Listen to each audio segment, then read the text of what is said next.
ऐसी वीडियो रोज देखने के लिए आप मेरे वीडियो को लाइक करें, इस पे कमेंट करें और अपने दोस्तों के साथ शेयर करें।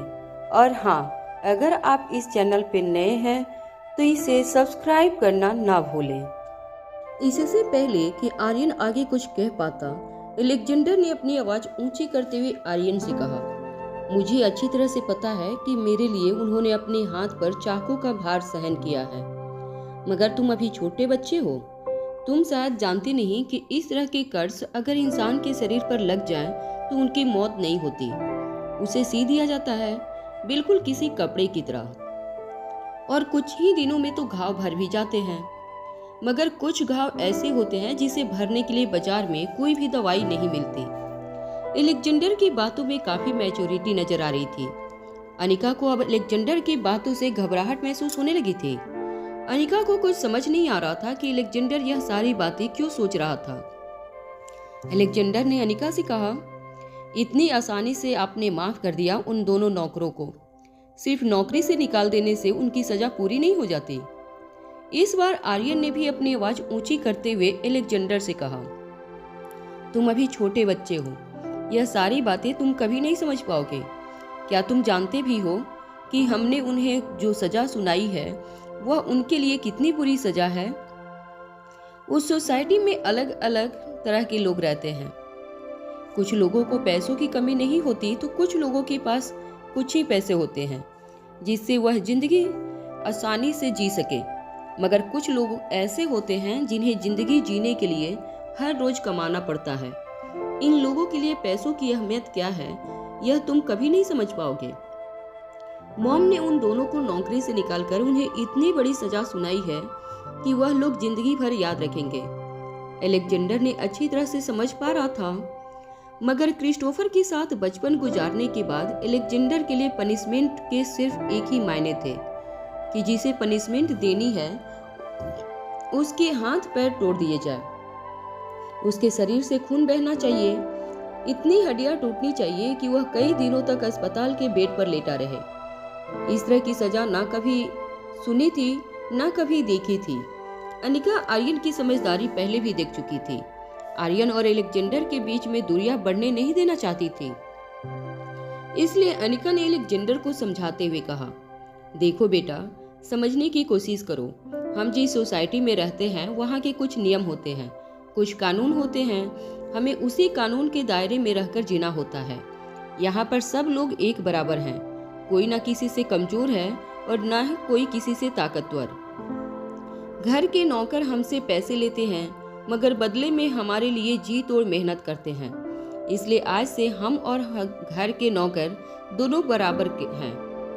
अभी अनिका अलेक्जेंडर को इंसानियत की पाठ पढ़ाने की कोशिश कर ही रही थी कि अनिका के कानों पर कुछ कदमों की आहट सुनाई देने लगी। जब अनिका ने मुड़कर देखा तो वही दोनों नौकर आयुष मारवा के साथ अनिका के पास चले आ रहे थे। आयुष को अपनी ओर आता हुआ देखकर आर्यन ने अलेक्जेंडर और रिया का हाथ पकड़कर और धीमी आवाज में अलेक्जेंडर से कहा, मॉम ने उन दोनों नौकरों को इतनी आसानी से क्यों जाने दिया? इस बात का जवाब अभी तुम्हें मिल जाएगा। अलेक्जेंडर आर्यन की बात समझ नहीं पाया था, मगर वह गौर से आयुष को देखने लगा। अनिका के पास आकर आयुष ने अपने दोनों बाहें खोलकर अनिका को हग करने की कोशिश की। अनिका ने आयुष को जब ऐसा करने से रोक लिया तो आयुष ने मुस्कुराते हुए अनिका से कहा, अरे भाभी जी, अब तक आपकी शादी हुई नहीं और आप अपने घर में अपना हुक्म चलाना शुरू कर दिया। बाप रे, मुझे तो अपने भाई पर तरस आ रहा है। इतनी गर्म मिजाज की पत्नी के साथ पता नहीं रोहित किस तरह पूरी जिंदगी निभा पाएगा। चलो, शेर को भी पिंजरे में कैद करने वाला कोई तो घर में आने वाला है। अपनी ही बात पर आयुष जोर जोर से हंसने लगा। कुछ देर बाद अपनी हंसी कंट्रोल करते हुए आयुष ने अनिका की ओर देखकर कहा, वैसे मेरी होने वाली भाभी जी से क्या मैं एक सवाल पूछ सकता हूँ कि आपने इन दोनों बेचारों को नौकरी से क्यों निकाल दिया? वैसे मैंने इन दोनों से पूछने की बहुत कोशिश की, मगर लगातार रोए जा रहे हैं। रोते हुए जो बोल रहे हैं वह भाषा मेरी समझ में नहीं आ रही है। इसलिए मैंने सोचा चलो आप ही से चलकर पूछ लेता हूँ कि आखिर माजरा हुआ क्या है। अनिका ने अपने दोनों हाथ फोल्ड करते हुए आयुष की ओर देखकर कहा, इन दोनों ने अपने मालिक की पीठ पीछे उनकी बुराई की है। क्या यह कारण काफी है इन दोनों को नौकरी से निकालने के लिए? अनिका की बात सुनकर आयुष झूठ मूठ चौंक गया और अपने दोनों हाथ हवा में लहराते हुए कहने लगा, और यह तो बहुत बड़ा गुनाह है। भले ही मैंने इन दोनों को नौकरी पर रखा है, मगर यह दोनों के कॉन्ट्रैक्ट में लिखा गया है कि इन्हें कभी भी अपने मालिकों के खिलाफ कुछ नहीं कहना है। और अगर इन दोनों ने इस तरह की हरकत की है तो इन्हें सजा जरूर मिलेगी, मिलनी भी चाहिए। चलो मैं इन दोनों को नौकरी से निकाल देता हूँ। आयुष की बात सुनते ही दोनों नौकर आयुष के पैरों में गिरकर गिड़गिड़ाने लगे। आयुष ने दोनों को इग्नोर करते हुए अनिका से कहा, अच्छा हुआ भाभी आपने मुझे बता दिया, वरना मुझे तो पता ही नहीं चलता कि मैंने अपनी ही आस्तीन में सांप पाल कर रखे हैं। अब इन दोनों को अच्छी तरह से पता चलेगा कि मारवा खानदान में रहने के बावजूद मारवा खानदान की बुराई करने का क्या अंजाम होता है। न सिर्फ इन्हें नौकरी से निकाला जाएगा, बल्कि कंपेंसेशन में के तौर पर पिछले 3 साल से इन्हें हमारे घर से जो तनख्वाह मिली है वह भी हमें लौटानी होगी। आयुष की सजा सुनकर दोनों नौकर की सिसकियां बढ़ने लगी थी। उनके हाथ पैर कांपने लगे थे। आयुष ने अपने दोनों हाथ जेब में डालकर मुस्कुराते हुए अनिका से कहा, वैसे भाभी कॉन्ट्रैक्ट में एक और चीज लिखी है कि अगर किसी कारणवश हमें इन्हें नौकरी से निकालना पड़े तो हमें इनकी एजेंसी को सबूत देना होगा कि हम इन्हें क्यों नौकरी से निकाल रहे हैं। एंड आई एम श्योर कि आपके पास तो सबूत जरूर होंगे। भाभी जी अगर आप बुरा ना माने तो क्या मैं यह सबूत देख सकता हूँ? अनिका चुपचाप कुछ देर तक आयुष को देखती रही। नन्हे से आर्यन ने एलेक्जेंडर और रिया के कानों में बड़ी ही धीमी आवाज में कहा, देखा तुम लोगों ने, इतना आसान नहीं होता है इतने बड़े घर में कोई भी कदम उठाना। यह आयुष चाचा काफी चालाक हैं। पापा और मम्मा को नीचा दिखाने के लिए वह कुछ भी कर सकते हैं। हमारे देश में कुछ कायदे कानून होते हैं हमें जिनका पालन करना होता है। अगर बिना किसी सबूत के हमने इन नौकरों को नौकरी से निकाल दिया तो यह लोग उल्टा हम पर भी केस कर सकते हैं। अलेक्जेंडर ने भी दबी हुई आवाज में आर्यन से पूछा, मगर तुमने इन्हें ऐसा कहते हुए अपने कानों से सुना है, फिर सबूत की क्या जरूरत है? अलेक्जेंडर की यह बात सुनकर आर्यन ने अपने माथे पर अपना एक हाथ मारते हुए कहा, अरे हमें पता है कि वह लोग गलत हैं, मगर वह लोग हमारे पास गलत होने का सबूत मांग रहे हैं, क्योंकि वह तो उल्टा यही कहेंगे कि हम दोनों झूठ बोल रहे हैं और उन्होंने ऐसी कोई गलती की ही नहीं है और हमें उनकी एजेंसी को सबूत दिखाना होगा, वरना उनकी एजेंसी उल्टा हम पर केस कर सकती है।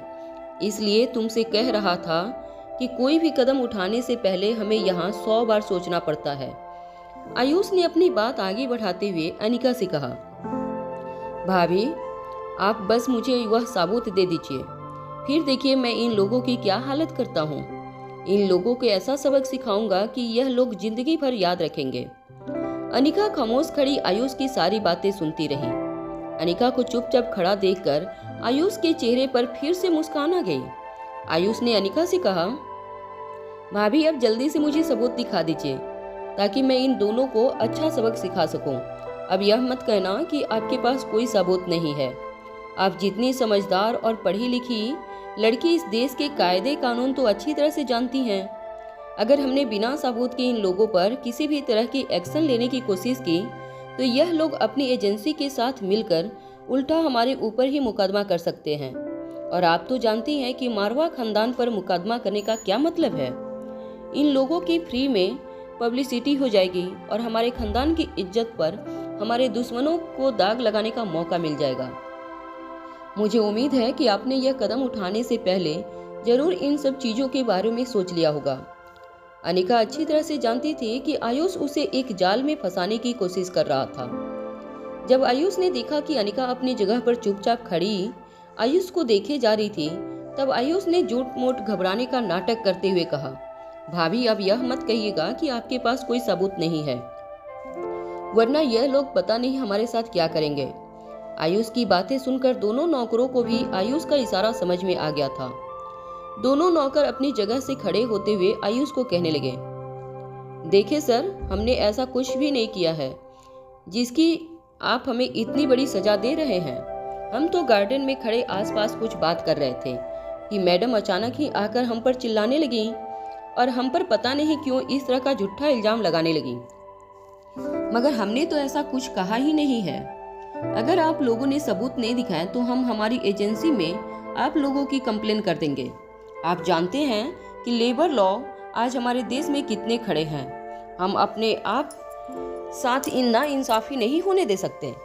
हम लोग गरीब हैं तो क्या हुआ, हम आपके खरीदे हुए गुलाम नहीं हैं। धीरे धीरे अलेक्जेंडर को नियम और कानून कायदे के बारे में काफी सच्चाई पता चलने लगी थी। अलेक्जेंडर अब यह भी समझ चुका था कि आखिर अनिका दोनों नौकरों के साथ इतनी नरमी से क्यों पेश आ रही थी। आर्यन ने अलेक्जेंडर को समझाते हुए कहा, आयुष चाचा कई सालों से डैड की पोजीशन से जलते हैं और किसी न किसी बहाने से डैड को नीचा दिखाने की कोशिश करते हैं। अब उन्हें मौका मिला है कि यह मम्मा को सबके सामने नीचा दिखाकर सारे रिश्तेदारों के सामने यह साबित करें कि मॉम और डैड अपनी पोजीशन का कितना गलत फायदा उठा रहे हैं। अब देखना, तुम धीरे धीरे यह बात पूरे फैमिली में आग की तरह फैल जाएगी कि मॉम ने गरीब नौकरों पर काफी इनजस्टिस की है। अलेक्जेंडर को यह समझ में नहीं आ रहा था कि एक ही परिवार के लोग होने के बावजूद कोई एक दूसरे को नीचा दिखाने के लिए इतना भी गिर सकता था। अलेक्जेंडर नहीं जानता था कि छोटी सी बात इतना बड़ा स्वरूप ले लेगी, मगर अलेक्जेंडर भी अब जानना चाहता था कि यह बात और कितनी आगे बढ़ने वाली थी। कुछ ही देर में घर के कुछ मेंबर्स नीचे जमा होने लगे। ऐसा लग रहा था जैसे आयुष ने पहले ही घर के कुछ मेंबर्स को नीचे बुला लिया था। आयुष चाहता था कि सबके सामने अनिका का तमाशा बनाया जाए। कुछ लोगों के आने के बाद धीरे धीरे घर के नौकर भी आसपास इकट्ठा होने लगे। घर के नौकरों में यह बात फैलाई गई थी कि अनिका आते ही नौकरों पर हुक्म चलाने लगी है, और अभी तो अनिका की शादी भी नहीं हुई थी कि अनिका ने घर के नौकरों को बर्खास्त करना शुरू कर दिया था। नौकर यह जानना चाहते थे कि आखिर अनिका का असली रूप क्या था। सभी लोगों को आसपास जमा होते हुए देखकर आयुष के चेहरे पर मुस्कान आ गई। आयुष का मकसद पूरा होने वाला था। सबके सामने अनिका को बेइज्जत करके आयुष कहीं न कहीं रोहित से बदला लेना चाहता था। लोगों के सामने यह साबित करना चाहता था कि रोहित अपने पावर का कितना गलत इस्तेमाल कर रहा था। इन सब के बीच अनिका बिल्कुल खामोश अपनी जगह पर खड़ी रही। उन दोनों नौकरों को विश्वास हो गया था कि किसी भी हालत में अब आयुष उनके साथ कुछ बुरा नहीं होने देगा। धीरे धीरे उनकी बॉडी लैंग्वेज बदलने लगी थी। उनके चेहरे पर कॉन्फिडेंस नजर आने लगा था। मुकेश ने अनिका की आंखों में आंखें डालकर कहा, मैडम अब जल्दी बताइए आपके पास क्या सबूत है। अनिका ने मुकेश की आंखों में आंखें डालकर कहा, तो तुम इस तरह नहीं मानोगे। मारवा हाउस में नीचे चल रहे शोर शराबे की खबर देखते ही देखते पूरे घर में फैल गई थी। धीरे धीरे करके घर के सारे नौकर और फैमिली मेंबर्स भी नीचे जमा होने लगे थे। यह बात आग की तरह फैल गई थी कि अनिका ने शादी से पहले ही घर पर कब्जा जमा लिया था और घर के 3 साल पुराने नौकर को बिना किसी कारण नौकरी से निकाल दिया था। घर के सारे नौकर इसलिए जमा हुए थे क्योंकि उन्हें अब अपनी नौकरियों को लेकर काफी इनसिक्योरिटी महसूस हो रही थी। नई मालकिन अनिका के स्वभाव के बारे में पता चलते ही सारे नौकर एक साथ खड़े होने में ही अपनी बेहतरी समझने लगे थे। वह जानते थे कि आज अगर उन्होंने अपने साथी नौकरों का साथ नहीं दिया तो भविष्य में अनिका धीरे धीरे घर के सभी नौकरों के साथ इसी तरह का बर्ताव करने लगेगी। मारवा हाउस के फैमिली मेंबर्स को अब यह डर सताने लगा था कि अनिका घर में अब दादी माँ की जगह लेना चाहती थी। सभी लोग अब यह जान चुके थे कि दादी माँ काफी बूढ़ी हो चुकी थी और किसी न किसी दिन घर की सारी जिम्मेदारियां वह घर के किसी बहू के हाथ में सौंपने वाली थी। और सभी लोग यह बात भी अच्छी तरह से जानते थे कि अनिका बहुत जल्द रोहित के साथ शादी करने वाली थी। इसलिए अब सभी फैमिली मेंबर्स को इन सिक्योरिटी होने लगी थी कि मौका देखकर अनिका शादी से पहले ही पूरे घर पर अपना कब्जा कर लेना चाहती थी।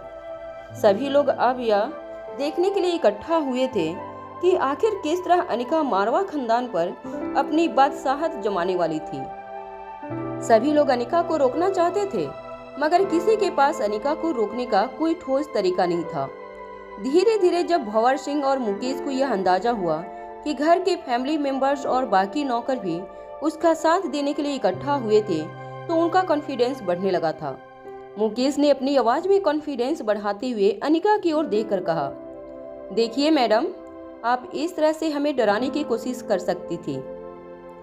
हम अच्छी तरह से जानते हैं कि हम लोग आप लोगों की बराबरी नहीं कर सकते। हम गरीब लोग हैं, मगर इसका मतलब यह नहीं है कि हमें जीने का कोई अधिकार नहीं है। मुकेश की बात सुनकर कहीं न कहीं साथी नौकरों को भी काफी गुस्सा आने लगा था। घर के सारे नौकर एक दूसरे की आंखों में आंखें डालकर एक दूसरे को आश्वासन देने लगे थे कि ऐसी मुश्किल घड़ी में जब एक ऊंचे खानदान की होने वाली बहू गरीब नौकरों पर जुल्म करने वाली थी, तब वह नौकर एक दूसरे के बिल्कुल साथ खड़े रहेंगे। अचानक ही शोर शराबे के बीच में से एक काफी मीठी मगर कड़क आवाज लोगों के कानों पर पड़ी। यह सब क्या हो रहा है? इस तरह यहाँ पर इकट्ठा क्यों हो गए हैं? घर के सारे नौकर, क्या आज तुम लोगों ने हड़ताल पर जाने का फैसला लिया है? जब सभी लोगों ने मुड़कर देखा तो सिल्क की एक बेहद खूबसूरत सफेद रंग की साड़ी में आयशा मारवा चलकर आ रही थी। आयशा को देखकर घर के सारे नौकर उन्हें आगे जाने के लिए जगह देने लगे। सभी लोग अब तक यह जान चुके थे कि आयशा घर की असली बड़ी बहू थी और दादी माँ के बाद अगर मारवा खानदान के घर पर किसी का राज चलने वाला था तो वह सिर्फ आयशा का था, क्योंकि घर के सबसे बड़े बेटे हंसराज मारवा की पहली पत्नी होने के नाते यह अधिकार आयशा का था। आयशा सादे लिबास में भी बेहद खूबसूरत लग रही थी। उनकी पर्सनालिटी देखकर लोगों ने अपने आप अपनी नजरें झुका ली थी। जो लोग जोर जोर से बातें कर रहे थे उन्होंने भी अपनी आवाज को कंट्रोल करते हुए अपनी आवाज दबा दी। वो अनिका के ठीक बगल में आकर खड़ी हो गई और घर के नौकर की ओर देखकर कहने लगी, क्या हुआ? एक छोटी सी बात के लिए इतना बड़ा हंगामा क्यों हो रहा है?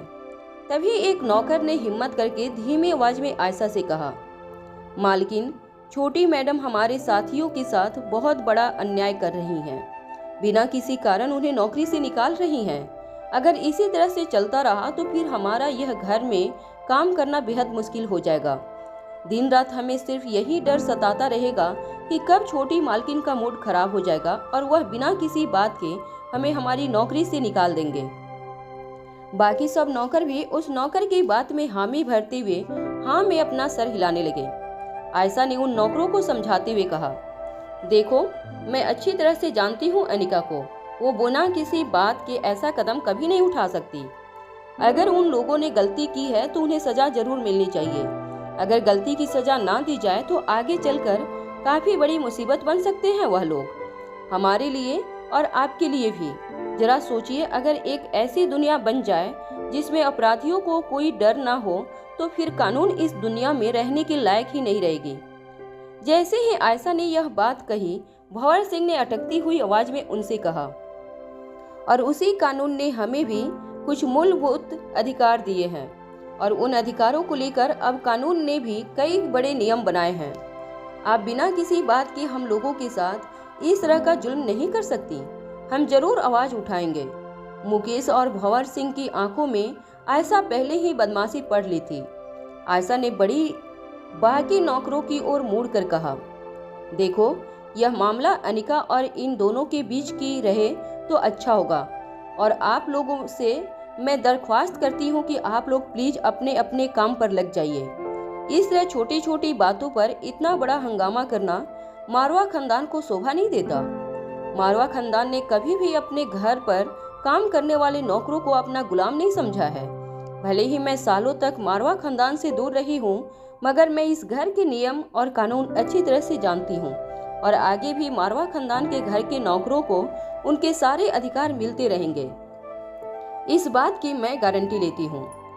मारवा खानदान के बाकी फैमिली मेंबर्स भी आयशा को देखकर समझ गए थे कि अब घर में दादी माँ की जगह आयशा की हुकूमत चलने वाली थी। ज्यादातर लोग आयशा को नापसंद भी नहीं करते थे, इसलिए उन्हें इस बात से कोई एतराज भी नहीं था। आयशा की सूझबूझ समझदारी के बारे में सभी लोग अच्छी तरह से जानते थे, इसलिए न सिर्फ मारवा खानदान के फैमिली मेंबर्स बल्कि मारवा खानदान के नौकरों को भी आयशा के लिए काफी रिस्पेक्ट थी। जैसे ही घर के नौकर अपने अपने काम के लिए लौटने लगे, अचानक ही वहाँ देविका आ पहुंची। देविका ने बड़ी ही कड़क आवाज में नौकरों से कहा, रुक जाओ तुम सब, तुम लोग डरो मत। इस घर में तुम्हारे साथ कोई नाइंसाफी नहीं होगी। तुम लोगों को किसी से भी डरने की जरूरत नहीं है। मारवा खानदान नियम और कानून का पालन करना अच्छी तरह से जानता है। तुम्हारे साथ या तुम्हारे किसी भी साथी के साथ किसी भी तरह की नाइंसाफी नहीं होगी, इसका वचन मैं तुम्हें देती हूँ। देविका ने यह बात जिस तरह से कही थी, नौकरों को भी अब समझ में नहीं आ रहा था कि वह घर की दोनों बहुओं में से किसकी बात माने।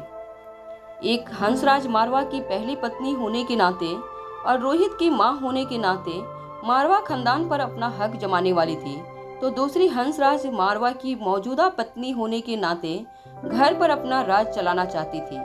मगर दोनों ही बहुओं में से नौकरों को इस वक्त देविका की बात सुनने में ही अपनी भलाई लगी थी। देविका ने आयशा की ओर देखकर कहा, यह क्या कर रही हो तुम?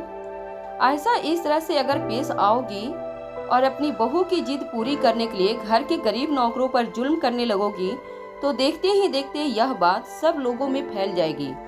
और तुम तो जानती हो कि इस वक्त मारवा खानदान कितने बड़े टेंशन से गुजर रहा है।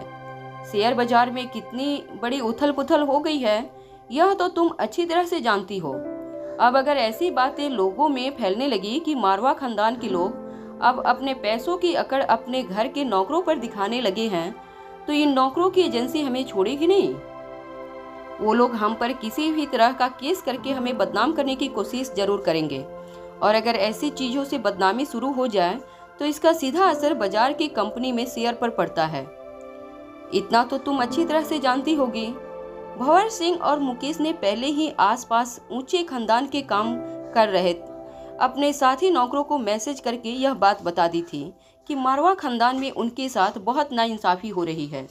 इसलिए धीरे धीरे मारवा हाउस के गेट के बाहर भी नौकरों के एक यूनियन ने अपने साथियों को बुलाना शुरू कर दिया था। आयशा बेहद ही खूबसूरत और प्रभावशाली व्यक्तित्व वाली औरत थी, जबकि देविका खूबसूरत तो थी, मगर देविका की बात करने का तरीका, उसके चलने का अंदाज और अपने आप को कैरी करने का अंदाज आयशा के सामने सब कुछ फीका था। अगर दोनों की तुलना की जाए तो देविका ने जरूर काफी महंगे कपड़े और ऑर्नामेंट्स पहन रखे थे और आयशा सादे लिबास में थी। ना आयशा ने अपने शरीर पर किसी तरह के जेवरात पहन रखे थे, मगर फिर भी आयशा की पर्सनालिटी देविका से काफी ज्यादा इम्प्रेसिव लग रही थी। देविका खुद भी यह बात अच्छी तरह से जानती थी और कहीं न कहीं यह बात देविका के दिल में तीर की तरह चुभ भी रही थी। अपनी आवाज में थोड़ी नरमी लाते हुए देविका ने आयशा से कहा, देखो, अगर अपनी बहू की हर नाजायज जिद पूरी करके तुम रोहित के दिल में जगह बनाना चाहती हो तो तुम बहुत गलत कर रही हो। अगर इस तरह अनिका ने लोगों के साथ बर्ताव करना शुरू कर दिया तो देखते ही देखते इस मारवा हाउस की नींव बहुत बुरी तरह से हिल जाएगी। सालों से जो परंपरा और प्रतिष्ठा मारवा हाउस की रही है, वह कुछ ही मिनटों में मिट्टी में मिल जाएगी। मैं जानती हूँ कि तुम अनिका के जरिए रोहित को अपना बनाना चाहती हो, मगर ऐसा करके तुम कई लोगों का दिल और उनके जज्बात के साथ खेल रही हो। क्या इस घर पर बदसाहस कायम रखना ही तुम्हारा मकसद है? तो चलो, मैं पीछे हटने के लिए तैयार हूँ, मगर इस तरह से अपनी आंखों के सामने मैं लोगों के साथ अत्याचार होते हुए नहीं देख सकती। सभी लोग अच्छी तरह से जानते थे कि रोहित और हंसराज के बीच एक छोटी सी जंग छिड़ गई थी। कंपनी के शेयर्स के जरिए बाप और बेटा कंपनी पर अपनी पकड़ मजबूत करने की जंग में जुट गए थे। अब जब तक इस बात का फैसला नहीं हो जाता था कि मारवा हाउस और मारवा ग्रुप ऑफ इंडस्ट्रीज के हेड की पोजीशन पर कौन रहेगा, तब तक मारवा हाउस पर हंसराज मारवा का भी बराबर का हक था और इसी अधिकार का इस्तेमाल करते हुए हंसराज मारवा देविका को लेकर मारवा हाउस शिफ्ट हो गया था। मगर इस तरह आयशा और देविका अचानक ही सामने सामने आ जाएंगे, यह बात किसी ने सोची नहीं थी। देविका की बात का जवाब देते हुए आयशा ने कहा, तुमसे किसने कह दिया कि अनिका ने कोई नाइंसाफी की है नौकरों के साथ? बिना बात जाने तुम यह सब कैसे कह सकती हो घर के नौकरों को? हालांकि इस वक्त नौकरों को देविका की बात सही लग रही थी, क्योंकि देविका उनकी वकालत कर रही थी, मगर सभी लोग यह भी जानना चाहते थे कि आखिर अनिका और उन दोनों नौकरों के बीच ऐसा क्या हुआ था कि अनिका ने उनके खिलाफ इतनी कड़ी एक्शन ले ली थी। यह सारा हंगामा देखकर दोनों नौकरों के पास खड़ा आयुष मन ही मन मजे ले रहा था। आयुष का मकसद उसे पूरा होता हुआ नजर आ रहा था। आयुष ने सबके सामने रोहित और अनिका को नीचा दिखाने की कोई कसर बाकी नहीं छोड़ी थी। लोगों की नजर में अब यह डर दिखाई देने लगा था। अगर इसी तरह रोहित अपनी जिद पर अड़ा रहा तो बहुत जल्द मारवा खानदान 2 हिस्सों में बंट जाएगा, और अगर ऐसा हुआ तो घर को संभालना बेहद मुश्किल हो जाएगा। आयुष ने झूठ मूठ के इमोशंस दिखाते हुए आयशा और देविका के पास जाकर कहा, देखिए, एक छोटी सी बात को बहुत बड़ा बनाया जा रहा है। मैंने तो सिर्फ होने वाली भाभी से इतना पूछा है कि अगर इन दोनों ने कोई गलती की है तो मुझे सबूत दिखा दीजिए, मैं इनके खिलाफ कड़ी से कड़ी कार्रवाई करूंगा। मगर भाभी सबूत देने को राजी ही नहीं है, और अगर भाभी के पास कोई सबूत नहीं है तो हम चाह कर भी इनके खिलाफ कोई एक्शन नहीं ले सकते। तभी सभी के कानों पर अनिका की आवाज पड़ी। किसने कहा मेरे पास कोई सबूत नहीं है? अनिका की बात सुनते ही अचानक ही घर के सारे नौकर हैरान रह गए। मुकेश और भंवर सिंह भी हैरानी से एक दूसरे को देखने लगे। अचानक ही जो शोर मच रहा था वह बिल्कुल शांत हो गया। सबकी नजरें अब अनिका पर टिकी हुई थी। भंवर सिंह और मुकेश को समझ नहीं आ रहा था कि आखिर किस प्रकार का सबूत अनिका लोगों को दिखाने वाली थी। वह लोग यह बात अच्छी तरह से जानते थे कि हालांकि मारवा हाउस के हर कोने में सीसीटीवी कैमरा लगाए गए थे, मगर उन दोनों ने जो भी बातें कही थी सीसीटीवी कैमरा की फुटेज के जरिए वह सुन पाना नामुमकिन था। फिर अनिका कौन से सबूत की बात कर रही थी? सोच सोचकर वह दोनों नौकर परेशान होने लगे। उनके ठीक बगल में खड़ा आयुष भी अपनी आंखें बड़ी करके उन दोनों की ओर देखने लगा। आयुष आंखों के इशारे से उन्हें पूछना चाहता था कि अनिका के पास कौन से सबूत थे, मगर भंवर सिंह और मुकेश दोनों खुद अनिका की बात सुनकर हैरान थे। उन्हें खुद भी आयुष की बात का जवाब नहीं पता था। अनिका अगर सबके सामने सबूत रख देती तो इससे देविका की भी काफी बेइज्जती होने वाली थी। इसलिए देविका अटकती हुई आवाज में अनिका से पूछने लगी, अगर तुम्हारे पास सबूत है तो हम सबको दिखाओ। आखिर इन दोनों ने ऐसा क्या किया है जिसकी वजह से इतना बड़ा हंगामा खड़ा हो गया? जैसे ही देविका ने यह बात कही, अनिका ने मारवा हाउस के एक सीनियर मेंबर के हाथ में अपना फोन रखा और एक रिकॉर्डिंग शुरू कर दी। उस वीडियो क्लिप में साफ तौर पर दिखाई भी दे रहा था और सुनाई भी पड़ रहा था कि मुकेश और भंवर सिंह ने क्या क्या बातें की थी, किस तरह से मुकेश और भंवर सिंह ने घर के लोगों की बुराई की थी और खासकर आयशा को लेकर कुछ असंवैधानिक कमेंट भी किए थे। एक नौकर होकर मालिक के बारे में इस तरह की बातें करना बेहद शर्मजनक था।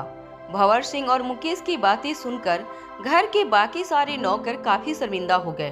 वह जानते थे कि आज भंवर सिंह और मुकेश के कारण उन सबका सर शर्म से झुक गया था। मारवा खानदान ने हमेशा ही अपने नौकरों को काफी प्यार से रखा था, उन्हें काफी इज्जत दी थी, मगर आज भंवर सिंह और मुकेश ने इस तरह की हरकत करके सभी लोगों का सर शर्म से झुका दिया था। फिर वह वीडियो फुटेज लोगों को दिखाई गई जिसमें वह दोनों आयशा के बारे में इस तरह की बातें कर रहे थे, और साथ ही 2 दिन पहले की वह फुटेज भी अनिका ने सभी लोगों को दिखाई जिसमें वह दोनों जेंडर और आर्यन के बारे में बेतुकी बातें कर रहे थे। आर्यन ने पहले ही अपने फोन के जरिए उन दोनों की बातें रिकॉर्ड कर ली थी, क्योंकि आर्यन जानता था कि सच्चाई बताने पर वह दोनों जरूर अपनी बात से पलट जाएंगे और कहेंगे कि हमने ऐसा कुछ नहीं किया। छोटी सी उम्र से आर्यन अच्छी तरह से जानता था कि लोगों के सामने अगर सच को साबित करना है तो सबूत होना बहुत जरूरी है। आर्यन ने अपनी सूझबूझ से दोनों नौकरों के बीच होने वाली बातचीत को मोबाइल फोन के जरिए रिकॉर्ड कर लिया था। आज भी जब अनिका और आर्यन भंवर सिंह और मुकेश की बातें सुन रहे थे, तब चुपके से आर्यन ने उन दोनों की सारी बातें रिकॉर्ड कर ली। जब अनिका को दोनों नौकरों पर गुस्सा आया और वह उन्हें रोकने के लिए आगे बढ़ी, तब अनिका को आर्यन ने ऐसा करने से रोक लिया था, और जब तक पूरे सबूत आर्यन के हाथ नहीं लगे, अनिका बिल्कुल खामोश रही। सबूत जब आर्यन के मोबाइल फोन में रिकॉर्ड हो गया, तब अनिका ने अपनी आवाज ऊंची करते हुए भंवर सिंह और मुकेश को अपने पास बुलाया। सबूत देखकर दोनों नौकरों की आंखें फटी की फटी रह गई। दोनों के हाथ पांव बिल्कुल ठंडे पड़ चुके थे। उन्हें अब इस बात का एहसास हो चुका था कि बहुत जल्द उनकी जिंदगी बर्बाद होने वाली थी। न सिर्फ ऊंचे खानदान के लोग उन्हें कभी नौकरी पर नहीं रखेंगे, बल्कि उनके साथी नौकर भी अब उन पर भरोसा नहीं करेंगे। यहाँ तक कि एजेंसी के हाथों सबूत लगते ही एजेंसी वाले भी उन पर कड़ी कार्रवाई करेंगे। दोनों जब हाथ जोड़कर मदद के लिए आयुष की ओर आगे बढ़े, तब अचानक ही आयुष ने अपनी कमर का बेल्ट निकालकर दोनों नौकरों को पीटना शुरू किया। आयुष लगातार दोनों नौकरों को बेल्ट से मारता रहा। दोनों नौकर आयुष से रहम की भीख मांग रहे थे, मगर आयुष उनकी बातों को लोगों के कानों पर नहीं पड़ने देना चाहता था। आयुष परिवार के सामने यह नहीं पता चलने देना चाहता था कि वह दोनों नौकर आयुष के आदमी थे। दोनों नौकरों की आवाज को दबाने के लिए आयुष ने उन दोनों को बुरी तरह से पीटना शुरू कर दिया। आयुष उन्हें पीटते हुए मारवा हाउस के मेन गेट तक ले गया। जब उनको इस बात का एहसास हुआ कि बाकी फैमिली मेंबर्स और नौकर पीछे रह गए, तब आयुष ने उन दोनों को पीटना बंद किया। भंवर सिंह और मुकेश ने रोते हुए आयुष के पांव पकड़ लिए और कहा, मालिक, हमने आपके लिए लगातार 3 साल तक काम किया है, हमें बचा लीजिए, वरना हम बर्बाद हो जाएंगे। आयुष ने दबी हुई आवाज में उन दोनों से कहा, मैंने भी 3 साल से तुम्हें बहुत कुछ दिया है, मगर आज तुम्हारी वजह से इस घर में मेरी इज्जत खतरे में पड़ गई है। तुम दोनों बेवकूफ़ों की वजह से आज खानदान के लोग मुझे मार मार के घर से बाहर निकाल देते। अगर उन्हें पता चल जाता कि तुम दोनों मेरे आदमी हो, और चले जाओ यहाँ से और दोबारा कभी अपनी शक्ल मत दिखाना मुझे, वरना वह हाल करूंगा कि अपनी शक्ल आईने में खुद नहीं पहचान पाओगे। अंदर खड़े सभी लोग अब हैरानी से अनिका की ओर देखने लगे थे। लोगों को समझ नहीं आ रहा था कि अगर अनिका के पास इतना बड़ा सबूत मौजूद था, तो फिर उसने पहले ही आयुष के कहने पर वह सबूत आयुष को क्यों नहीं दिखाया था। अनिका के ठीक बगल में खड़ी आयशा इस सवाल का जवाब अच्छी तरह जानती थी। देविका का सर शर्म से झुक गया था। देविका ने सोचा था कि वह घर वालों के सामने देविका आयशा को नीचा दिखाकर यह साबित कर देगी कि दादी माँ इतने सालों तक जो जिम्मेदारियां अच्छी तरह से निभाती आ रही थी, उन जिम्मेदारियों को उठाने के काबिल अगर घर में कोई मौजूद था तो वह सिर्फ देविका थी। मगर अब बाजी पूरी तरह से पलट चुकी थी। देविका ने हैरानी से अनिका की ओर देखकर पूछा, सबूत दिखाने में तुमने इतनी देर क्यों कर दी? अनिका इस सवाल का जवाब देती उससे पहले आयशा ने देविका से कहा, देखो देविका, मैं अच्छी तरह से जानती हूँ तुम इस घर में किस मकसद से आई हो, मगर मुझे अफसोस के साथ कहना पड़ेगा कि इस घर की बागडोर तुम्हारे हाथों में सौंपना खतरे से खाली नहीं होगा, क्योंकि अभी अभी हम सबने देख लिया कि तुम किस तरह से डिसीजन लेती हो। हाँ, इस घर में नौकरों को काफी सम्मान से रखा जाता है, मगर घर के मुखिया होने के नाते तुम्हें यह भी ध्यान रखना होगा कि किसी का सम्मान रखने के चक्कर में कहीं तुम अपने ही खानदान को लोगों की नजरों में बेइज्जत ना कर दो। और आज हम सबने देख लिया कि तुम सिक्के का सिर्फ एक ही पहलू देखती हो, मगर हर सिक्के के 2 पहलू होते हैं। यह बात तुम्हें अच्छी तरह ध्यान रखनी चाहिए। मुझे नहीं लगता कि घर की सारी जिम्मेदारियां उठाने के लिए अभी तुम तैयार हो। तुम इस वक्त सिर्फ हंसराज को खुश रखो, इसी में तुम्हारी भलाई है। आयशा का यह ताना सुनकर देविका का चेहरा शर्म से लाल हो गया था। सभी लोग एक बात अच्छी तरह से जानते थे कि कई सालों तक देविका हंसराज मारवा के साथ बिना शादी के रहती रही थी, और ऐसी औरतों को समाज में काफी नीची नजरों से देखा जाता है। हालांकि अब देविका हंसराज मारवा की कानूनी तौर पर पत्नी थी, मगर लोगों की नज़र में आज भी देविका का वह मुकाम हासिल नहीं कर पाई थी जो मुकाम आयशा मारवा का था। अनिका ने पहले सबूत इसलिए नहीं दिखाए थे क्योंकि अनिका देखना चाहती थी कि यह बात आखिर कितनी आगे बढ़ सकती थी। अनिका जान चुके थे कि आयुष उन दोनों नौकरों के पीछे था। अनिका ने सोचा था कि यही से ही मौका है आयुष को सबके सामने बेनकाब करने का। इसलिए जब आयुष अपनी चाल चल रहा था, तब अनिका खामोश खड़ी आयुष की हर चाल को बारीकी से देख रही थी। अनिका उस मौके की तलाश में थी जब आयुष अपने ही बुने हुए जाल में खुद फंस जाता, मगर इससे पहले कि आयुष अपने ही जाल में फंस जाता, आयुष के बिछाए हुए जाल में देविका ने पांव रख दिया। जब अनिका ने देखा कि देविका आयशा से उसकी पोजीशन और उसकी रिस्पेक्ट छीनना चाहती थी, तब अनिका ने अपना प्लान बदल दिया। अब अनिका की नज़र आयुष से हटकर देविका पर जम गई थी।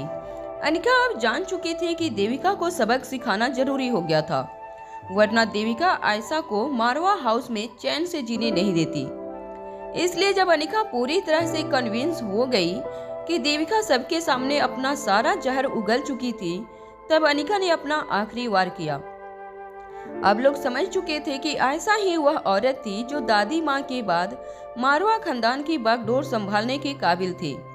आयशा मारवा ने सूझबूझ से न सिर्फ खानदान की इज्जत और आबरू बचाई थी, बल्कि घर के नौकरों को भी यह बता दिया था कि वफादारी का इनाम प्यार होगा, मगर एहसान फारमोशी की सजा जरूर मिलेगी। घर के बाकी औरतों के सामने देविका का कदम बिल्कुल छोटा पड़ चुका था। देविका किसी भी बहाने से वहां से निकलना चाहती थी, मगर जैसे ही देविका ने बहाना बनाते हुए वहां से जाने की कोशिश की, आयशा ने उसे रोकते हुए कहा, वैसे तुम्हें इस घर में किसी भी तरह की तकलीफ हो तो मुझसे कहना, तुम्हारी हर तकलीफ दूर कर दी जाएगी। आखिर घर आए मेहमानों की देखभाल करना अब मेरी जिम्मेदारी है। वहां गेट के पास खड़े आयुष ने कुछ पैसे देकर उन दोनों नौकरों को मारवा हाउस से रफा दफा कर दिया। आयुष अच्छी तरह से जानता था कि अगर उन दोनों ने किसी के सामने अपनी जबान खोली तो आयुष के लिए काफी महंगा पड़ सकता था। आयुष हमेशा से चाहता रहा था कि किसी तरह वह लोगों की नजरों में नीचा दिखाए, ताकि लोगों को यह लगे कि रोहित कंपनी और परिवार की बागडोर संभालने के लायक नहीं है। आयुष कई सालों से रोहित की गद्दी पर बैठने के ख्वाब देख रहा था। जब भी आयुष को लगता कि वह अपने मकसद की ओर एक कदम आगे बढ़ रहा था, तब अचानक ऐसा कुछ होता कि वो कुछ और कदम पीछे हटने पर मजबूर हो जाता था। आज भी वही हुआ था। आयुष ने अपने दोनों हाथ कमर पर रख दिए। आयुष समझ नहीं पा रहा था कि आखिर किस्मत उसका साथ क्यों नहीं दे रही थी। हर बार जब भी उसे ऐसा लगता कि वह रोहित को इस खेल में पिछाड़ने के बेहद करीब था, तभी बाजी पलट जाती और रोहित बिना खेल में उतरे ही जीत जाता। आज रोहित की जीत अनिका की वजह से हुई थी। आयुष मारवा हाउस में 6th फ्लोर पर बनी रोहित की पर्सनल ऑफिस की ओर कुछ देर तक देखता रहा। आयुष को कांच की खिड़की से रोहित की परछाई नजर आ रही थी। आयुष लगातार रोहित की परछाई को देखता रहा। तभी आयुष का एक कजन उसके पास आया और कहने लगा, क्या हुआ, कहाँ नजरें टिकाए हुए हो? आयुष ने उसकी बात को पूरी तरह से इग्नोर कर दिया और लगातार रोहित की परछाई की ओर देखता रहा। उस कजन ने आयुष के कंधे पर हाथ रखकर कहा, अरे भाई शांत हो जाओ, इतना आसान नहीं है वहां तक पहुंचना। तुम भी कभी कभी हद करते हो यार, कभी कभी मुझे तुम्हारे लिए बहुत फिक्र होती है। ख्वाब ऐसे देखा करो जिसे पूरा करना तुम्हारे बस में हो। ऐसे ख्वाब मत देखो जो तुम पूरे ही ना कर सको, इससे तुम्हारी जिंदगी पर बहुत बुरा असर पड़ सकता है। अरे इतना कुछ तो दिया है ऊपर वाले ने तुम्हें, तुम और ज्यादा पाने की जिद लिए बैठे हो। आयुष ने अपने कजिन की आंखों में आंखें डालकर कहा, जिस इंसान को भूख ना लगती हो समझो वह मरा हुआ है, और मैं अभी जिंदा हूँ और मेरी भूख भी जिंदा है। बस मेरी समझ में यह नहीं आ रहा है कि ऊपर वाले ने सारी की सारी किस्मत इस रोहित को क्यों दे रखी है। पहले ही उसके पास सब कुछ था, अब इतनी खूबसूरत और समझदार बीवी मिल गई है उसे। पता नहीं दोनों मिलकर इस घर का क्या करेंगे, मगर बहुत जल्द इन दोनों की जिंदगी में कुछ ऐसा होने वाला है जो देखकर दुनिया दंग रह जाएगी। गार्डन के पास जमा हुए लोग धीरे धीरे अपने अपने काम पर लगने लगे। भीड़ थोड़ी सी कम होते ही नन्ही सी रिया ने अलेक्जेंडर की ओर देखकर कहा, देखा तुमने, मम्मा कितनी स्ट्रांग और इंटेलिजेंट है। मैंने तुमसे कहा था ना, मम्मा तुम्हारा बदला अच्छी तरह से उन दोनों लोगों के पास लेगी। क्या कहा था मैंने तुमसे? अगर मम्मा किसी को पनिशमेंट देने की एक बार ठान ले तो समझो कि दुश्मन कितना भी ताकतवर और चालाक हो, उसकी हार पक्की है। अब तो तुम खुश हो ना? अलेक्जेंडर बड़ी बड़ी आंखों से अनिका की ओर देख रहा था। अलेक्जेंडर अब अच्छी तरह समझ गया था कि अनिका ने उन दोनों नौकरों को सजा देने में जल्दबाजी क्यों नहीं की थी। अनिका का सजा देने का तरीका क्रिस्टोफर से बिल्कुल अलग था, मगर कहीं न कहीं अलेक्जेंडर को अनिका का तरीका ज्यादा बेहतर लग रहा था। पहली बार जिंदगी में अलेक्जेंडर को किसी के साथ अपनापन महसूस हो रहा था। जब अचानक अनिका की नजरें अलेक्जेंडर की नजरों से टकराई तो अलेक्जेंडर ने अपनी नजरें यहाँ वहाँ घुमाते हुए रिया की ओर देखकर कहा, इसमें कौन सी बड़ी बात है? ऐसा क्या चमत्कार कर दिया तुम्हारी मम्मा ने? अलेक्जेंडर की ये बात सुनते ही अनिका के चेहरे पर मुस्कान आ गई। अनिका ने रिया और अलेक्जेंडर के पास आकर कहा, बिल्कुल सच कहा अलेक्जेंडर ने, इसमें कौन सी बड़ी बात है? एक माँ अपने बेटे के लिए इतना तो कर ही सकती है, क्यों अलेक्जेंडर? अनिका की बात सुनते ही अलेक्जेंडर ने अपने होंठ दोनों दांतों के बीच दबा लिए।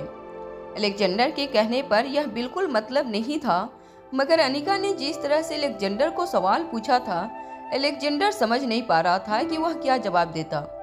जब अनिका, अलेक्जेंडर, रिया और आर्यन एक दूसरे के साथ बातें कर रहे थे, तब अचानक ही देविका आयशा के पास आई और बड़ी धीमी आवाज में कहने लगी, यह भी बहुत खूब रही।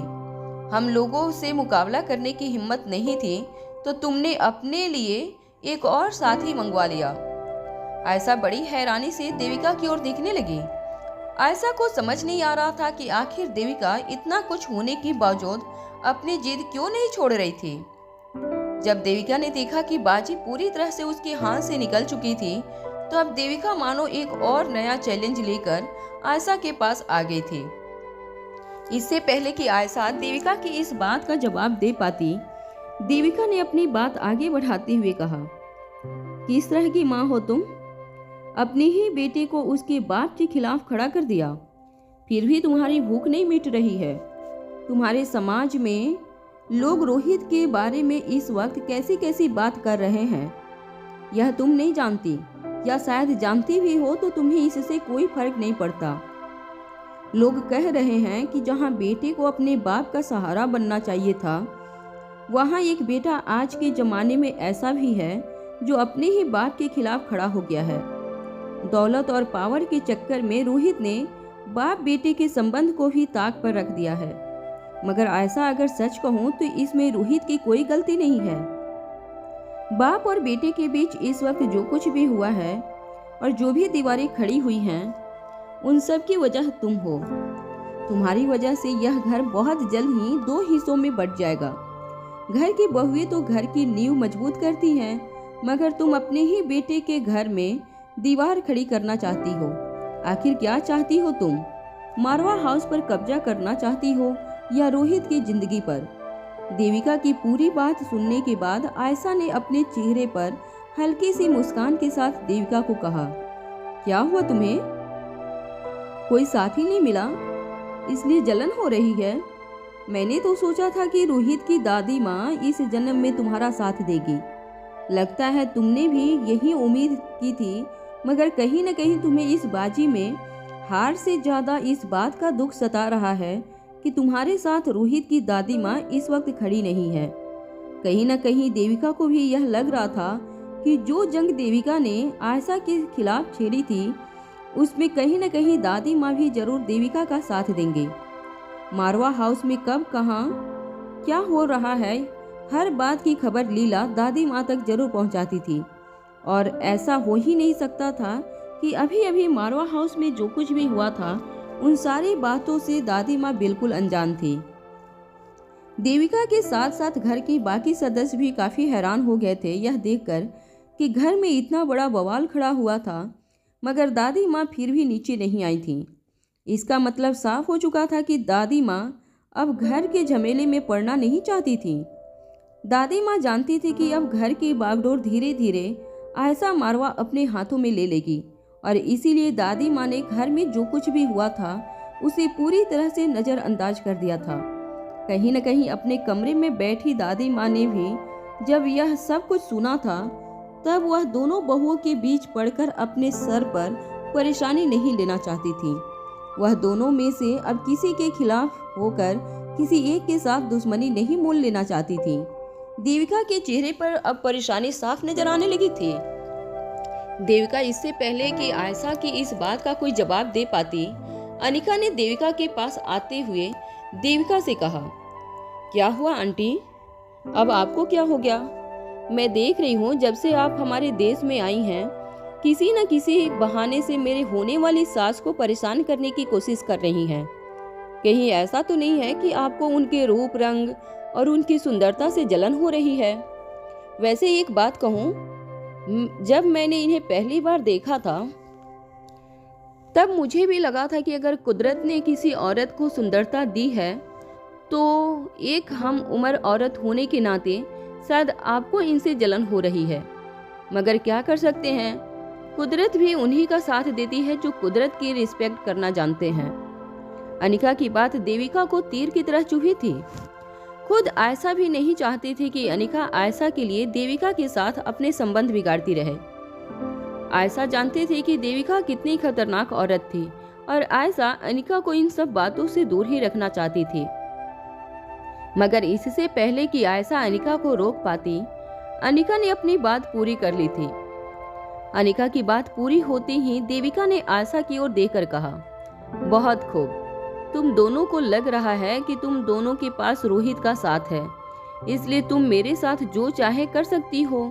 मगर यह मत भूलो कि अभी फैसला नहीं हुआ है कि आगे चलकर मारवा खानदान और मारवा ग्रुप ऑफ इंडस्ट्रीज के हेड की पोजीशन पर कौन बैठेगा। और तुम दोनों को शायद यह जानकर बिल्कुल खुशी नहीं होगी कि बाप बेटे की रेस में इस वक्त बाप बेटे से कई ज्यादा आगे निकल चुके हैं। बहुत जल्द कंपनी के ज्यादातर शेयर अपने नाम करके कंपनी और घर पर उसके असली वारिस का अधिकार होगा। और उस वक्त मैं तुम दोनों की शक्ल देखना चाहूंगी, जब मेरे कहने पर यही घर के नौकर तुम दोनों को धक्के मारकर घर से बाहर निकालेंगे। देविका की यह धमकी भरी बातें सुनकर अनिका ने बड़ी ही धीमी आवाज में देविका से कहा, सपने देखना अच्छी बात है, मगर इस वक्त आपका टाइम खराब है। मेरा मतलब है यह वक्त सही नहीं है सपने देखने के लिए। बाहर अभी उजाला फैला हुआ है, जरा सूरज के ढलने का इंतजार तो कीजिए। अनिका की ऐसी बातों पर मुस्कुराते हुए देविका ने कहा, मुझे पता नहीं था रोहित ने एक डॉक्टर के साथ साथ एक राइटर को भी पसंद किया है। मगर तुम दोनों के चेहरे की मुस्कान अभी कुछ मिनटों में मैं गायब कर दूंगी। तुम दोनों को एक बड़ी ब्रेकिंग न्यूज सुनानी है, और वह यह है कि अक्षय वर्मा ने वह हंसराज मारवा का साथ देना पसंद कर लिया है। बहुत जल्द वह दोनों मिलकर रोहित के साथ साथ तुम दोनों को भी इस घर के सारे अधिकारों से बेदखल कर देंगे। उसके बाद मुझे यह सारी बातें सुनाना। मुझे रीडिंग का काफी शौक है। तुम्हारी कुछ कुछ बातें वाकई में बहुत अच्छी हैं, जो मैंने पहले कभी किसी किताब में नहीं पढ़ी। तुम्हारी आज वाली बात मैं जरूर याद रखूंगी, मगर तुम दोनों भी मेरी बात अच्छी तरह से याद रखना। कुछ ही दिनों का वक्त है तुम दोनों के पास, जितना जी चाहे मिलजुल बढ़ा लो, मगर तुम दोनों को इसका कोई फायदा नहीं होगा, इस बात की मैं गारंटी लेती हूँ। यह कहने के बाद देविका बड़े ही एटीट्यूड से वहां से चली गई। अनिका ने मुस्कुराते हुए आयशा के कंधे पर हाथ रखा, मगर आयशा के चेहरे पर परेशानी साफ नजर आ रही थी। आयशा ने देविका की आंखों में पढ़ लिया था कि देविका और हंसराज जरूर कोई बड़ी प्लानिंग कर रहे थे। वहां अपनी पर्सनल ऑफिस में बैठे रोहित को उसके एक स्टाफ ने नीचे जो कुछ भी चल रहा था उसके बारे में सारी डिटेल्स बताई। सब कुछ सुनने के बाद रोहित के चेहरे पे मुस्कान आ गई। रोहित को अब अनिका के लिए प्यार और सम्मान और भी ज्यादा बढ़ने लगा था। जब रोहित को इस बात का एहसास हुआ कि देविका और आयशा के बीच में जो जंग छिड़ चुकी थी उसमें अनिका पूरी तरह से आयशा के साथ थी, तब रोहित को यकीन हो गया था कि वह सचमुच दुनिया का सबसे खुशकिस्मत इंसान था। मन ही मन रोहित ने यह भी सोच लिया था कि अगर आज उसकी जिंदगी से तमाम रुपए पैसे दौलत चले जाते हैं, तभी वह अपनी जिंदगी अपने परिवार के साथ खुशी खुशी बिता सकता था। रोहित का सपना बहुत जल्द पूरा होने वाला था। रोहित का परिवार हंसी खुशी एक साथ रहने वाला था। तभी अचानक रोहित के मोबाइल पर एक प्राइवेट नंबर फ्लैश होने लगा। जब रोहित ने कॉल रिसीव किया तब अक्षय वर्मा की आवाज रोहित के कानों पर पड़ी। अक्षय वर्मा ने रोहित से कहा, क्या तुम्हें डर नहीं लगता कि तुम्हें तुम्हारी दौलत हमेशा हमेशा के लिए छीन ली जाएगी? रोहित ने अपने हाथों की मुठ्ठियां कसते हुए कहा, मुझसे मेरी दौलत कोई नहीं छीन सकता। रोहित का जवाब सुनते ही फोन पर अक्षय ने अपनी आवाज तेज करते हुए कहा, तुम अभी छोटे हो, नादान हो, कुछ नहीं समझते। अगर इसी तरह ओवर कॉन्फिडेंस में जीते रहें तो वह दिन दूर नहीं जब तुम और तुम्हारी माँ सड़क पर आ जाओगे। तुम्हारा साथ देने वाला कोई नहीं होगा। अभी भी वक्त है, सुधर जाओ। तुम्हें पता नहीं तुम कितनी बड़ी मुसीबत में फंसने वाले हो। रोहित ने अक्षय की यह बात सुनते ही उससे कहा, अच्छा तो बताइए कौन है वह जो मुझे मुसीबत में डालना चाहता है। अक्षय के लिए अब रोहित का एटीट्यूड बर्दाश्त के बाहर होने वाला था। अक्षय ने अपनी आवाज और तेज करते हुए कहा, वो लोग कौन हैं? वह जब तुम्हें पता चलेगा तो तुम्हारे होश उड़ जाएंगे। क्या तुमने कभी इंपीरियल ग्रुप का नाम सुना है? इंपीरियल ग्रुप का नाम सुनते ही रोहित के चेहरे पर मुस्कान आ गई। रोहित ने अक्षय की बात का जवाब देते हुए कहा, नहीं, मैंने इस ग्रुप के बारे में कभी नहीं सुना। क्या यह ग्रुप कोई T20 टीम की ओनर है? अक्षय ने अपनी आवाज ऊंची करते हुए कहा, चुप हो जाओ, यह कोई मजाक करने का वक्त नहीं है। मेरी तो यह समझ में नहीं आ रहा है कि इतने साल तुमने मारवा ग्रुप ऑफ कंपनी को किस तरह से संभाल रखा है। इतनी बड़ी पोजीशन पर बैठे हो, इतने सारे पावर है तुम्हारे हाथ में, मगर फिर भी इंपीरियल ग्रुप के बारे में कुछ नहीं जानते। यह ग्रुप एक ऐसा ग्रुप है जिसमें सिर्फ 12 लोग मौजूद हैं, मगर उन 12 लोगों के हाथ में पूरी दुनिया की इकोनॉमी है। यह कोई गुंडा राज नहीं चलाते, बल्कि अपनी अकल और सूझबूझ से अपने पावर का इस्तेमाल करके कई देशों की, या यूँ कहो कि पूरे वर्ल्ड की इकोनॉमी को अपने काबू में रखते हैं। पर मैं तुम्हें बता देना चाहता हूँ कि अब तुम्हारी सीधी टक्कर इस ग्रुप से होने वाली है। तुम्हारी नासमझी और बेवकूफ़ी की वजह से तुम और तुम्हारी माँ कुछ ही मिनटों में बर्बाद हो सकते हो। तुम अपने आप को दिल्ली का राजा समझते हो, मगर इन लोगों के सामने तुम्हारी हैसियत बिल्कुल एक चिट्टी जैसी है। वह जब चाहें तुम्हें मसल कर रख देंगे। अगर तुम्हें बचना है तो किसी भी तरह इस इंपीरियल ग्रुप के मेंबर बन जाओ, वरना बहुत जल्द तुम पर बहुत बड़ी मुसीबत आ सकती है। अक्षय की यह बात गौर से सुनने के बाद अचानक ही रोहित के होश उड़ गए। अक्षय की बातों में एक ऐसा राज दबा था जो रोहित ने अक्षय के बिना कहे ही समझ लिया था। रोहित को अक्षय की बातें सुनकर यह अंदाजा लग गया था कि कहीं न कहीं अक्षय रोहित को इस मुसीबत से बाहर निकालने का रास्ता दिखा रहे थे। पहले ही उनकी आवाज काफी कड़क थी और उनका मिजाज काफी गर्म था, मगर रोहित भी काफी शातिर और चालाक बिजनेसमैन था। अपने क्लाइंट की आवाज में हो रही वाइब्रेशंस को देखकर रोहित समझ जाता था कि सामने बैठा आदमी किस मकसद से रोहित के पास आया था। आज अक्षय की आवाज से रोहित को यह महसूस हो गया था कि कहीं न कहीं अक्षय रोहित और आयशा को बचाने की कोशिश कर रहा था। अक्षय तरह तरह की धमकियां देकर रोहित को डराने की कोशिश कर रहा था। ऐसे में अक्षय ने एक ऐसी बात कही थी जिसे सुनकर रोहित हैरान रह गया। अक्षय ने रोहित से कहा, अगर तुम इसी तरह अपनी अकड़ में रहे तो देख लेना, बहुत जल्द अपनी दौलत के साथ साथ अपनी जिंदगी के प्यार को भी तुम खो दोगे। देख लेना, बहुत जल्द अनिका भी तुम्हें छोड़कर चली जाएगी। अक्षय की यह बात रोहित के समझ के बाहर थी, मगर फिर भी अक्षय की बातों का जवाब देते हुए रोहित ने कहा, नहीं, ऐसा कभी नहीं होगा। अक्षय ने रोहित के कॉन्फिडेंस को देखते हुए कहा, हर चीज में इतना कॉन्फिडेंस अच्छा नहीं है। तुम नहीं जानते कि दौलत लूट जाने पर तुम्हारे साथ क्या क्या हो सकता है। जो लड़की इस वक्त हर कदम पर तुम्हारे साथ खड़ी है, जिस दिन उसे पता चलेगा कि तुम एक कंगाल आदमी हो, तब तुम्हारे दिल को ठोकर मारकर वह तुम्हारी जिंदगी से हमेशा हमेशा के लिए चली जाएगी। रोहित ने बड़े ही आराम से मुस्कुराते हुए इस बात का जवाब देते हुए कहा, दुनिया में पैसा ही सब कुछ नहीं होता, प्यार और विश्वास भी कोई चीज होती है। धीरे धीरे रोहित अक्षय की दुखती नस दबाने लगा था। अक्षय अपने दिल में दर्द महसूस करने लगा था। अक्षय ने रोहित की इस बात का जवाब देते हुए कहा, यह सब फिलॉसफी है, तुम मुझे मत सिखाओ। यह मत भूलो कि तुम अभी उम्र में और तजुर्बे में मुझसे कई साल पीछे हो। रोहित ने अक्षय से अचानक पूछ लिया, देखिए, मैं अच्छी तरह से जानता हूँ कि आप मुझसे और मेरी माँ से नफरत नहीं करते, फिर यह सब ढोंग करने की क्या जरूरत है? रोहित की यह बात अक्षय के कानों पर पड़ते ही अक्षय ने चीखते हुए रोहित से कहा, बर्बाद कर देना चाहता हूँ मैं तुम दोनों को। बिल्कुल पसंद नहीं करता मैं आयशा को। उस औरत ने मुझे धोखा दिया है। रोहित ने इस बात का पलटकर जवाब देते हुए कहा, अगर इतनी ही नफरत है आपको मेरी माँ से, तो जब आपने मुझे किडनैप किया था उस वक्त आपने मुझे मारा क्यों नहीं?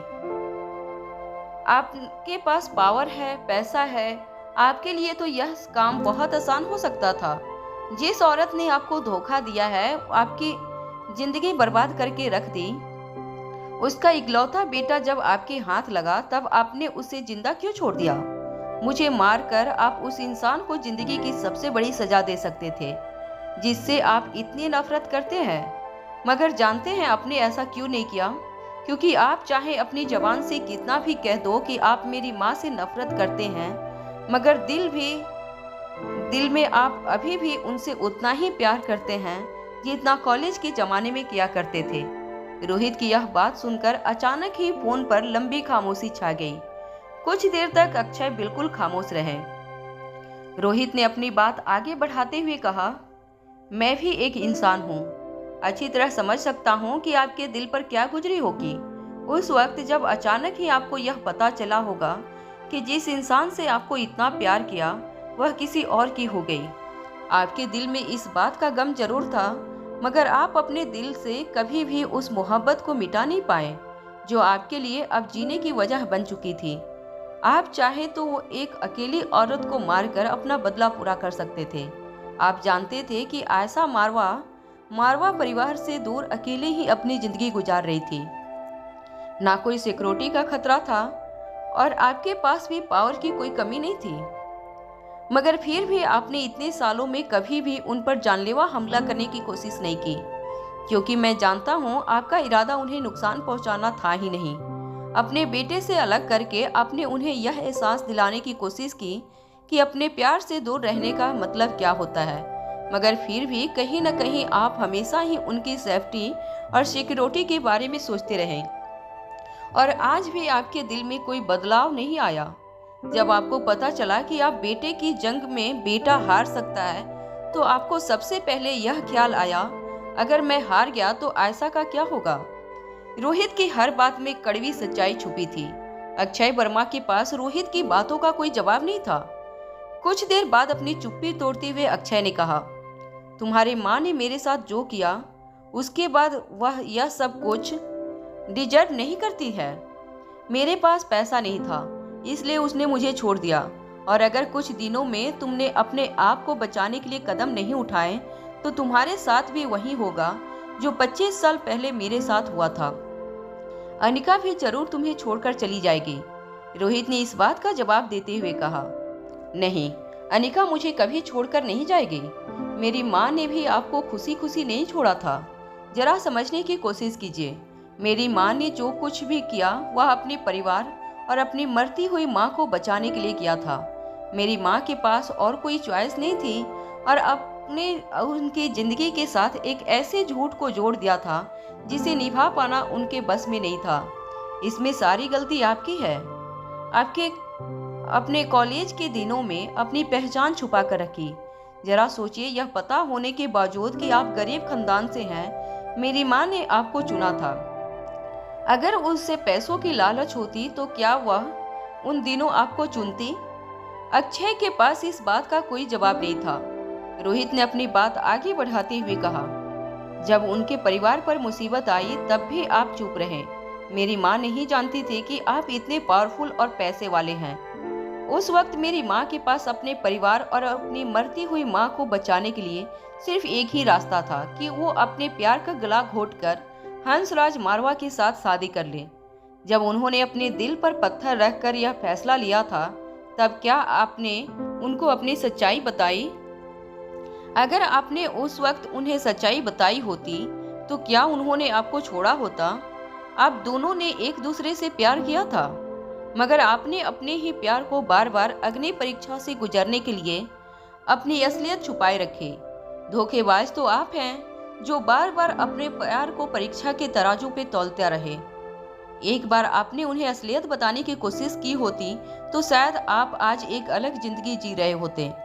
आपने एक ऐसी गलती की जिसका नुकसान न सिर्फ आपको हुआ बल्कि मेरी माँ को भी हुआ।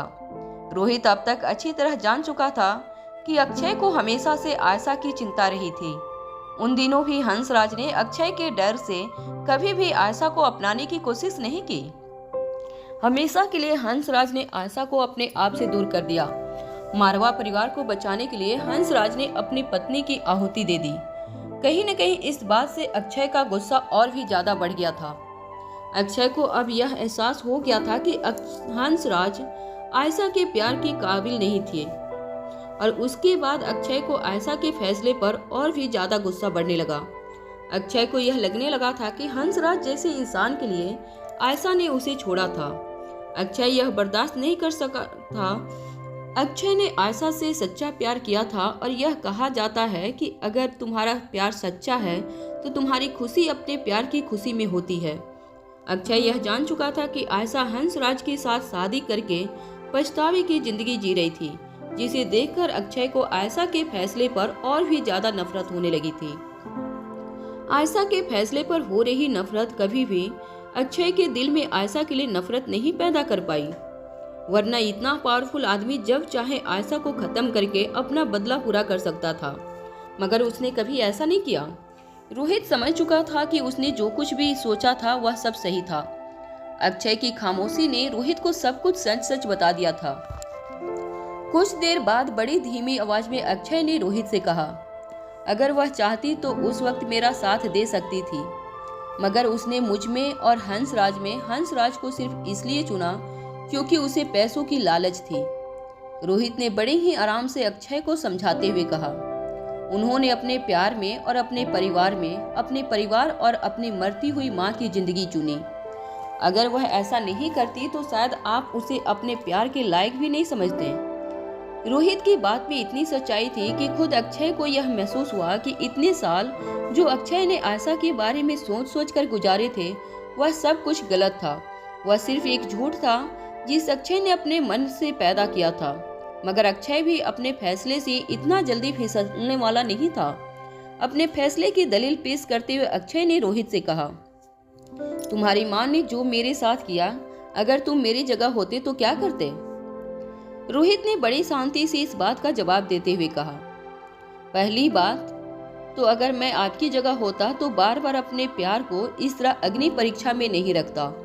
रिश्ते को निभाने के लिए अगर सबसे ज्यादा किसी चीज की जरूरत है तो वह एक दूसरे पर विश्वास।